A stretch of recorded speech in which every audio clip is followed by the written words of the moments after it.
যারা খেলা দেখেছেন, যারা খেলা দেখে শুরুর দিকটায় কিছুটা হলেও অসন্তুষ্ট ছিলেন, যারা শেষের দিকটায় বাংলাদেশের দারুণ ক্লিনিক্যাল ফিনিশিং এ হ্যাপি হয়েছেন, তাদের জন্য এই আলোচনা। বাংলাদেশ দল এশিয়া কাপের প্রথম ম্যাচে উইন রেজিস্টার করেছে। বাংলাদেশ দল পরের ম্যাচে নামার আগে যে কনফিডেন্সের খোঁজে ছিল সেই কনফিডেন্স গেইন করেছে। বাংলাদেশ দলের মিডল অর্ডার নিয়ে যে আলোচনাটা ছিল আনটেস্টেড, অনেকটা অপরীক্ষিত, পরবর্তী যে অ্যাসাইনমেন্ট বাংলাদেশের শ্রীলঙ্কা অ্যান্ড আফগানিস্তানের এগেনস্টে, সেখানটায় কেমন করতে পারে সেই জায়গায় কিছুটা হলেও আজকে হোমওয়ার্কটা হয়েছে। বাংলাদেশ দলের নেগেটিভিটি রয়েছে, এই ম্যাচ নিয়ে সমালোচনার জায়গা রয়েছে, তবে সেই জায়গাগুলোতে যাবার আগে একটু পজিটিভিটি নিয়ে আলোচনা করতে চাই। উইন, মোমেন্টাম, এশিয়া কাপের জয়ে শুরু, এই ব্যাপারগুলো আমার কাছে মনে হয় অনেক বেশি গুরুত্বপূর্ণ। দেখুন, অনেকেই অনেক ধরনের কথাবার্তা বলছেন, বিশেষ করে ইন্ডিয়ান সাবেক ক্রিকেটার যারা, তারা বাংলাদেশ দলকে নিয়ে ইন্ডিয়ার থেকে বেশি আলোচনা করছেন, কারণ তারা জানেন তাদের এই আলোচনা, তাদের তির্যক, ব্যঙ্গাত্মক, নেতিবাচক মন্তব্যগুলো বাংলাদেশি মিডিয়া খায়, মানুষ এগুলোতে আগ্রহী, মানুষ প্রতিক্রিয়া দেখায়। সো যেই বাংলাদেশকে নিয়ে এত আলোচনা করা হচ্ছিল, আমি বলছি না যে হংকং বিশাল দল, তাদের বিরুদ্ধে বাংলাদেশ জিতে বিশ্বকাপ জিতে ফেলেছে, এশিয়া কাপ জিতে ফেলেছে, কিন্তু বাংলাদেশের পরবর্তী মিশনে টপ 4-এ যাবার আগে আরো যে দুটো ম্যাচ রয়েছে, সেই মিশনে যাবার আগে একটা কনফিডেন্সের দরকার ছিল, একটা ভালো জয়ের দরকার ছিল। সেই জায়গাটায় বাংলাদেশ অন্তত লেটার মার্কস পেয়েছে অ্যাকর্ডিং টু মাই অ্যানালিসিস। খেয়াল করে দেখুন যে আজকের ম্যাচের পজিটিভ জায়গাগুলো কি। আমি যদি সবশেষ 9টা টি-20-র হিসাব আপনাদেরকে আমি দেই, সেখানটায় শ্রীলঙ্কার বিপক্ষে বাংলাদেশ 3টা খেলেছে, পাকিস্তানের বিপক্ষে 3টা খেলেছে, নেদারল্যান্ডসের বিপক্ষে একটা ম্যাচ আরামডেন্ড হয়ে গেছে, খেলেছে 2 ম্যাচ, 8টা আজকের ম্যাচ সহ 9টা। এই 9 ম্যাচের মধ্যে বাংলাদেশ ডিফিটেড হয়েছে মাত্র 2 ম্যাচে, একটা পাকিস্তানের এগেনস্টে সিরিজ নিশ্চিত হবার পরে, একটা শ্রীলঙ্কার এগেনস্টে, এবং ওই পরাজয়ের পরে বাংলাদেশ পিছিয়ে পড়েও সিরিজটা জেতে। খেয়াল করে দেখুন সবশেষ 9 ম্যাচের মধ্যে যেই দলটা 7টা ম্যাচ জিতেছে, অর্থাৎ বাংলাদেশের উইনিং রেশিও টি-20-তে যে ফরম্যাটটায় বাংলাদেশ সবসময় ঢুকেছে, নানাভাবে প্রশ্নের সম্মুখীন হয়েছে, সেটাতে বাংলাদেশের উইনিং রেশিও সবশেষ 9 ম্যাচের হিসাবে 80%-এর কাছাকাছি।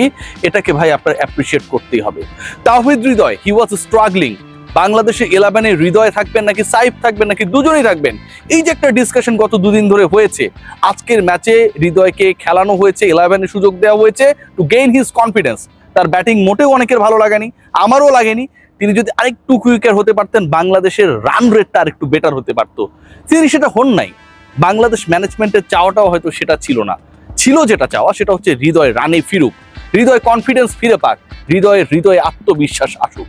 সেই কাজটা হৃদয় করেছেন। মিডল অর্ডারে নাম্বার 4-এ তাওহিদ হৃদয় যে রানে ফেরা গুরুত্বপূর্ণ সেই কাজটা তিনি অগুরুত্বপূর্ণ হংকং ম্যাচে করে মোটামুটি এগিয়ে গেছেন।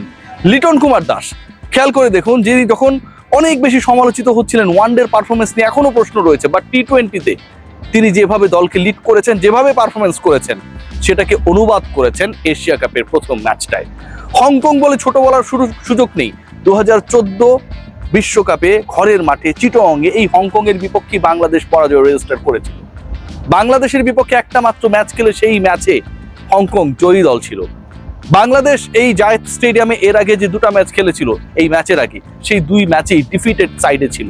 সো বাংলাদেশে অনেক নেগেটিভিটিস ছিল, এই ম্যাচে মাঠে নামার আগে অনেক নেতিবাচকতা ছিল, নেগেটিভ এনার্জিগুলো ডানে বামে সামনে পেছনে ছিল, সেগুলোকে দূরে সরিয়ে বাংলাদেশ যখন একটা উইনিং নোটে স্টার্ট করে, সেটা ডেফিনেটলি ইতিবাচক। লিটন কুমার দাস, যেটা বলছিলাম, শ্রীলঙ্কার এগেনস্টে ম্যান অফ দ্য সিরিজ, পাকিস্তানের এগেনস্টে শাক মেহেদি, এরপরে নেদারল্যান্ডসের বিপক্ষে লিটন কুমার দাস ক্যাপ্টেন, সিরিজের সেরা ক্রিকেটার। আজকেও তিনি শুরু করেছেন অসাধারণভাবে অনবদ্য 50-তে। এটাই তো দরকার ছিল। Bangladesh captain, Bangladesh top order যেন তার দায়িত্বটা পালন করতে পারে, ক্যাপ্টেনকে যেন অন্য কারোর প্রতি মুখাপেক্ষী না হতে হয়।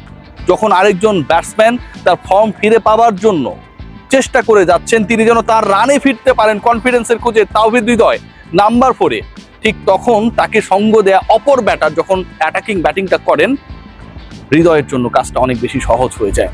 বাংলাদেশের আজকের এই জয় অনেক পজিটিভিটিস আমার কাছে মনে হয় ছড়িয়ে দিয়েছে, যেই পজিটিভিটিস গুলো নেক্সট 2 ম্যাচের আগে অনেক বেশি গুরুত্বপূর্ণ ছিল। তাসকিন আহমেদ কিছুটা হলো মার খেয়েছেন, বাট ভেরি আর্লি উইকেট নিয়েছেন। তানজিম হাসান সাকিব, আমি চিল্লাচ্ছিলাম গত কদিনে, কন্টেন্ট করেছিলাম, বলেছিলাম আমার বিশ্লেষণে, আমি সাইফুদ্দিনকে চাই নাই দলে, তানজিম সাকিব যেন দলে থাকেন, তাকে যেন রাখা হয়। 4 ওভার 20-21 রান, 2 উইকেট, কি অসাধারণ বল করেছেন।